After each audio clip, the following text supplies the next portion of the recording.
আগের ভিডিওতে আমরা স্টার্টআপ ফাইল ক্রিয়েট এতদূর অব্দি কমপ্লিট করেছিলাম রিসেট হ্যান্ডলার। তো এখন আমাদের বাকি যে ভেক্টর টেবিলের আইআরকিউব অ্যাড করার প্রসেস বাকি আছে, সেটা আমরা আজকে আরও বিস্তারিত আলোচনা করব। তো সবের প্রথমে বলে দিই যে এখানে আমরা কি করেছিলাম, একটা রিসেট হ্যান্ডলারের জন্য ফাংশন ডিক্লারেশন করেছিলাম ওপরে, আর তার করসপন্ডিং এখানে আমরা ফাংশন বানিয়েছিলাম। তো আজকে আমরা যদি আমরা আমাদের ডাটা শিটে যাই রেফারেন্স ম্যানুয়ালে, তো এখানে আমাদের সবের প্রথমেই ছিল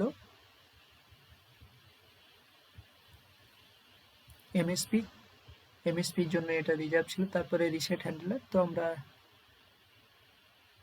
স্ট্যাকটা নিয়ে নিয়েছিলাম and then reset handler function add করেছিলাম। তারপরে কি আছে আমাদের এনএমআই নন মাস্কেবল ইন্টারাপ্ট আছে, তারপরে হার্ড ফল্ট আছে, তারপরে আছে মেন মেসেজ। তো এই সমস্ত কিছু আমাদের ওয়ান বাই ওয়ান অ্যাড করতে হবে। কিন্তু এখানে একটা সবথেকে বড় প্রবলেম, আমরা যদি এটা দেখি, এটা একটা ডাটা, এটা একটা ডেটা। এটা যদি আমরা মেমোরিতে কথা বলি তাহলে এটা কোথায় গিয়ে স্টোর হবে? এটা টেক্সট একটা ডেটা সেকশানে গিয়ে স্টোর হবে, কিন্তু আমাদের দরকার কি, এটা একটা স্পেশাল সেকশন, যেখানে একটা স্পেশাল সেকশন আমরা অ্যাড করব, যেটা হচ্ছে ডট আইসারের মধ্যে আমরা এই জিনিসটাকে নিয়ে আসতে চাইছি, নাকি আমরা এই টেক্সটের মধ্যে মিক্স করাতে চাইছি।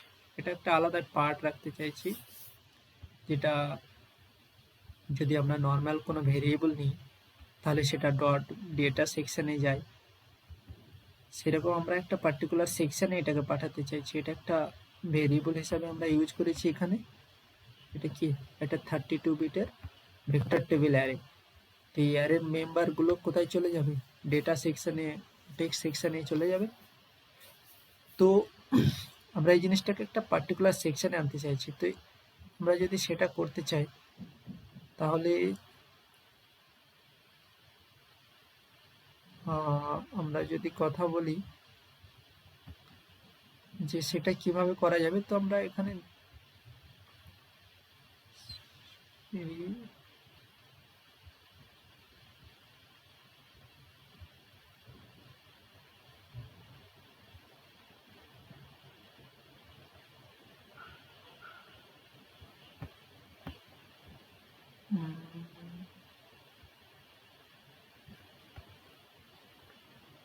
Common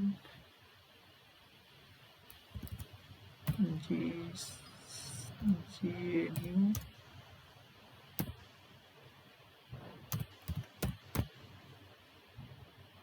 common compiler collection.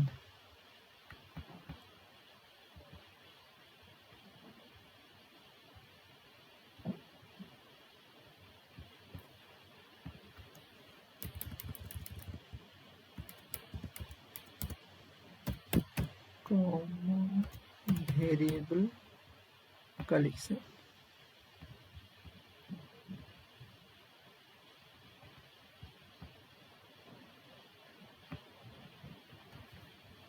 তো আমরা যদি এখানে যাই, এখানে দেখতে পাবো একটা সেকশন বলে পার্ট আছে, সেকশন। তো এই সেকশনের মধ্যে যদি যাই তাহলে দেখতে পাবো যে এখানে একটা ভেরিয়েবল আছে স্ট্রাক ডিওআরটি ডট, একটা এ নামের ভেরিয়েবল বানিয়েছে। সেই ভেরিয়েবলটাকে একটা পার্টিকুলার সেকশনের মধ্যে নিয়ে যাচ্ছে, দেখুন এখানে এরকম করে। তো অ্যাট্রিবিউট সেকশন দিয়ে একটা সেকশনের নাম দিয়েছে, তো এই নামের একটা সেকশন তৈরি হয়ে যাবে। তো আমরা এখন সবের প্রথমে দেখে নিই আমাদের এখন কি কি সেকশন আছে। যদি আমরা মেক ওয়াল, ওকে, তো আমাদের ডট ও ফাইল এখানে ক্রিয়েট হয়ে গেছে। আমরা এই ফাইলের মধ্যে এখন পার্টিকুলার কি কি সেকশন আছে সেটা সম্বন্ধে দেখে নিই। তো দেখবো যে আর নন EABI obj dump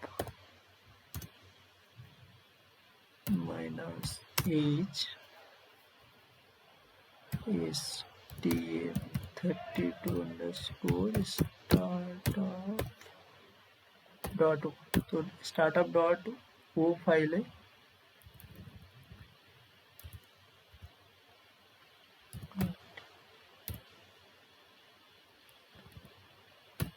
startup dot o ফাইলে কতগুলো সেকশন আছে সেটা দেখে নিই। তো আমরা এখানে দেখতে পাবো যে 4টে সেকশন আছে। এই কমেন্টটা আপনি যদি করেন তাহলে আপনি সেকশন দেখতে পাবেন। তো সেকশন কি কি দেখাচ্ছে? টেক্সট সেকশন, डाटा सेक्शन और बीएसएस सेक्शन, आईसर वेक्टर और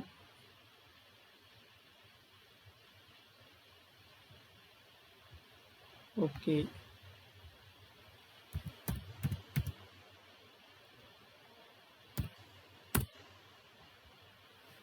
তো এখানে আমরা যে একটা আইসার ডট আইসার সেকশন দেখতে পেলাম, তো সেইটার জন্য আমাদেরকে কি করতে হবে? এখানে মডিফাই যেটা করতে হয়েছে সেটা হচ্ছে যে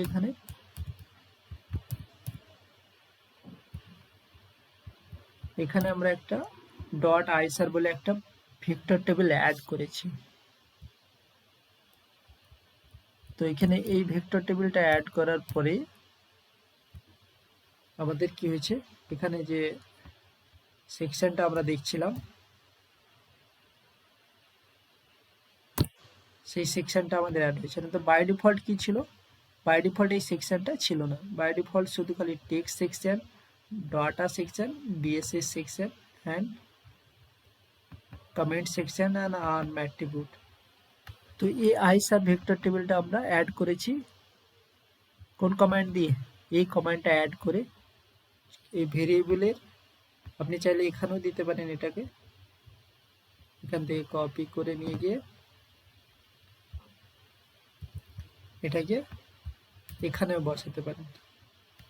ওকে,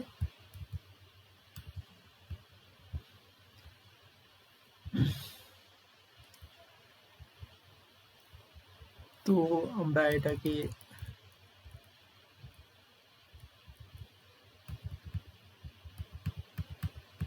এখানে রাখলাম। ওকে,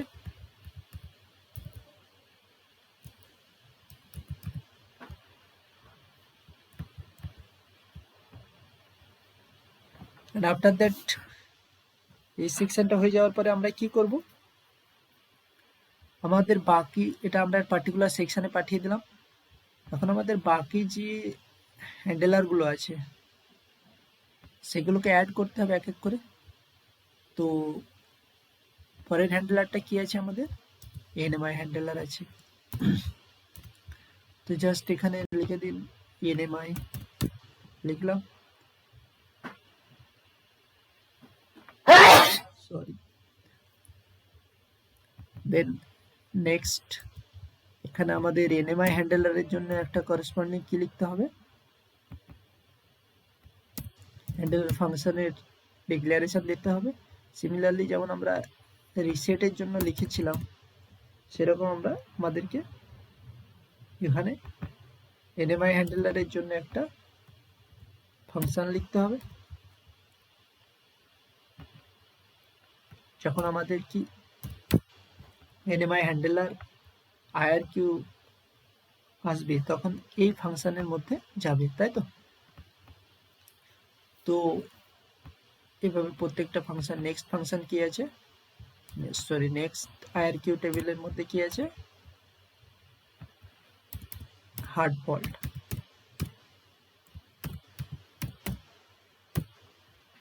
হার্ড ফল্ট, তো সিমিলারলি হার্ড ফল্টের জন্য আমাদের এখানে একটা function IRQ declaration and IRQ definition.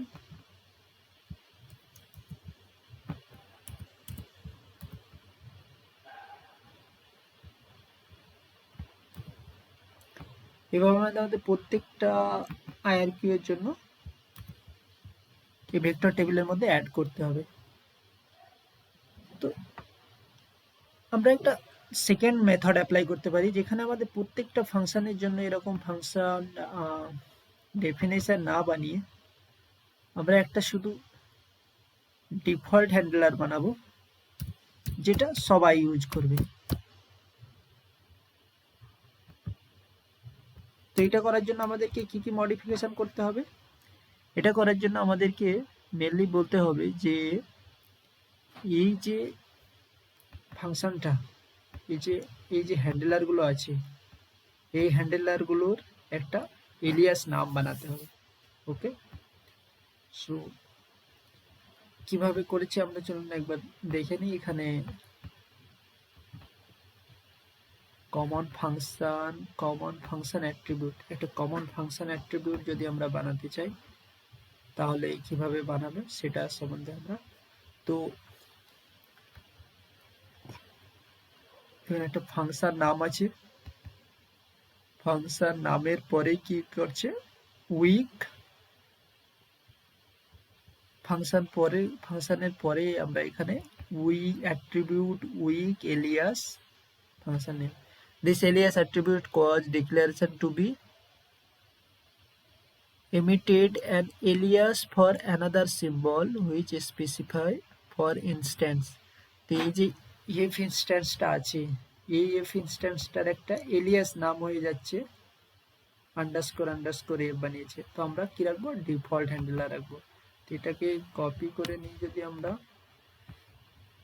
দিয়ে এখানে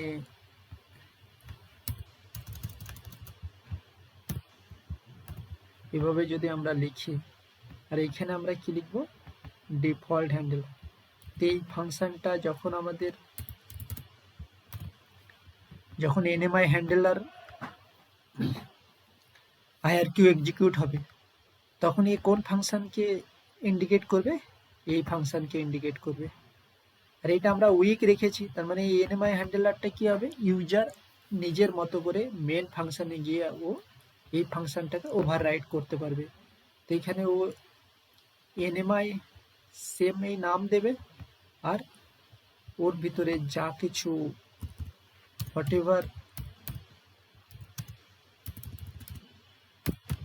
whatever application developer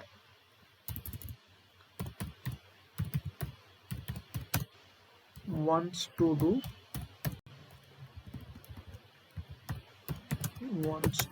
do overwrite here.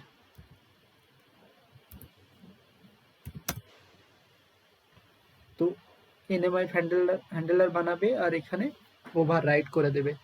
ওকে, তো এতে আমাদের কি ফায়দা হবে, আমাদের প্রত্যেকের জন্য আলাদা করে হ্যান্ডলার ফাংশন বানাতে হবে না। তো এভাবে আমরা দেখি এক্সিকিউট কিভাবে হচ্ছে। তো make clean make all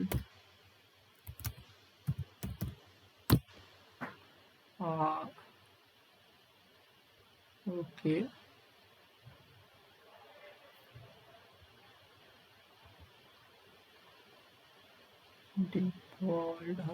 default handler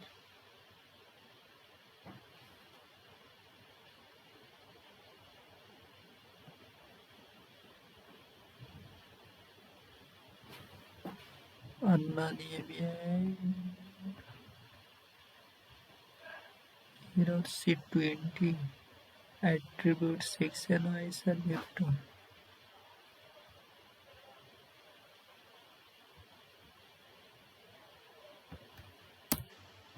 Sorry, this should be here.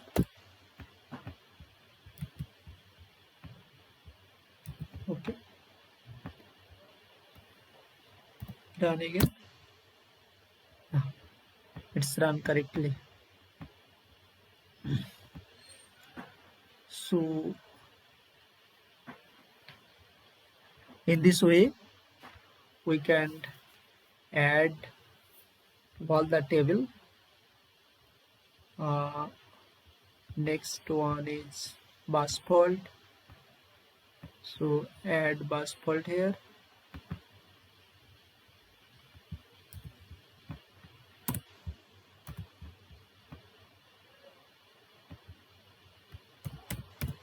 Bus fault, and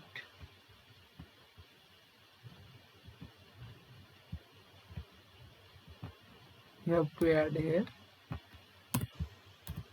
bus fault. So there is only one handler function. Just right here while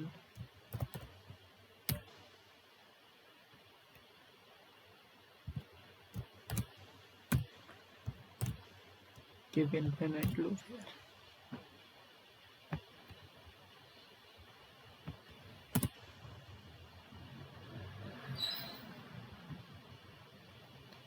Okay, so in this way you can complete all the handler. If there is any reserve space, so just put reserve space in this way so that the address should not mismatch.